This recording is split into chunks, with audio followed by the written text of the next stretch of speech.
All right, let's talk about Nashville, Tennessee. We're going to unpack the incredible story of how this city went from a scrappy little frontier fort all the way to a global cultural powerhouse. So you gotta ask, right? How does a remote log stockade in the middle of nowhere become the one and only Music City? Well, it's an amazing story of being in the right place at the right time, surviving a brutal war, and then completely reinventing itself. It's a truly unique piece of the American story. So here's our roadmap. We're going to hit 4 key moments that really tell the tale. We'll see how Nashville goes from its rugged beginnings through the fire of war to becoming a cultural icon and finally a modern city with a booming skyline. Okay, let's dive in. Our story starts way before Nashville was even a name on a map, right there on the fertile banks of the Cumberland River. This region has some deep, deep history. For centuries, it was the heart of the Mississippian culture. They're the ones who left behind those incredible earthen mounds you can still see. After they were gone, the land became a shared hunting ground for tribes like the Cherokee, Chickasaw, and Shawnee. French fur traders showed up pretty early, but the story of the city we know today, that really kicks off in 1779, when a guy named James Robertson led a group of pioneers to build a permanent home here. So, where did the name come from? Well, its roots are planted firmly in the American Revolution. The very first settlement was called Fort Nashborough, to honor a general named Francis Nash. Just a few years later, in 1784, they tweaked it to Nashville, and that's the name that stuck. Okay, so you've got this small fort. How does it become a major center for power and business? Well, it really came down to one thing: location, location, location. And this year, 1843, was a huge turning point. After decades of just explosive growth, Nashville's importance was finally made official when it was named the permanent capital of Tennessee. You can just imagine, this kicked off an era of serious prosperity. So, how did it grow so fast? It was perfectly positioned.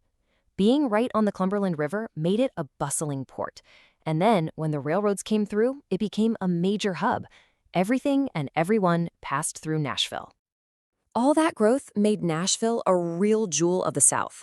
But that success, that strategic importance, well, it was about to put a massive target on its back. By the time the Civil War was about to break out, Nashville was really at the top of its game. It was a wealthy, powerful city, a center of commerce and politics. It had everything to lose. And this is the real irony in Nashville's story, isn't it? The very same river and railways that made it so prosperous also made it an absolutely crucial prize in the war. If you could control Nashville, you controlled the key transportation routes for the whole region. In February of 1862, everything changed. The city's world was about to be turned completely upside down. This was a massive moment in the Civil War. In February 1862, Nashville became the very first Confederate state capital to fall into Union hands. What followed was a tough 3-year military occupation that, by the end of the war, had left the city's economy in ruins. But even after all that devastation, Nashville showed this incredible resilience. The city started to bounce back, and in doing so, it began to forge a brand new identity that would define it for the next 100 years. And you can really see that shift right here.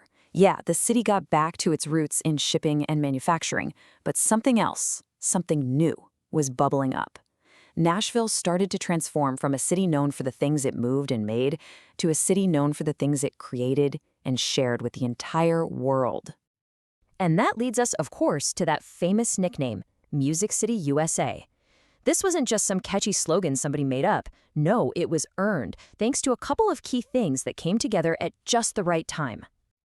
So what was the perfect storm? Well, first, in 1925, the Grand Ole Opry radio show hit the airwaves, beaming the sounds of Nashville across the country.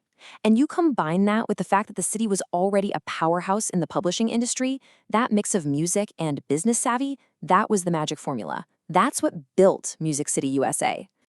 Okay, so the city is now a cultural capital. How does it transform again?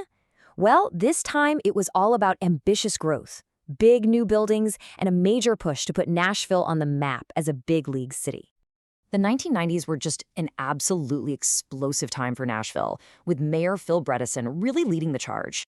This boom fueled a massive construction wave that completely reshaped downtown. We're talking a new home for the Country Music Hall of Fame and these incredible state-of-the-art arenas built specifically to attract pro sports teams. And let me tell you, it worked. In just a couple of years, Nashville went from having no major pro sports teams to having both an NFL and an NHL franchise. In '95, the Houston Oilers agreed to move and become the Tennessee Titans. Then, just 2 years later, the city landed the Nashville Predators. Music City was officially in the major leagues. From a log fort to a fallen capital, from Music City to a modern metropolis, Nashville's whole history is a story of transformation. And as the cranes keep changing that skyline today, you just have to wonder, what's the next chapter for this incredible city going to be? Hey, if you enjoyed this trip through Nashville's past, you should definitely check out our U.S. City Histories playlist for more stories just like it. And make sure you subscribe to Notebook Summaries so you don't miss what we dive into next. Thanks so much for watching.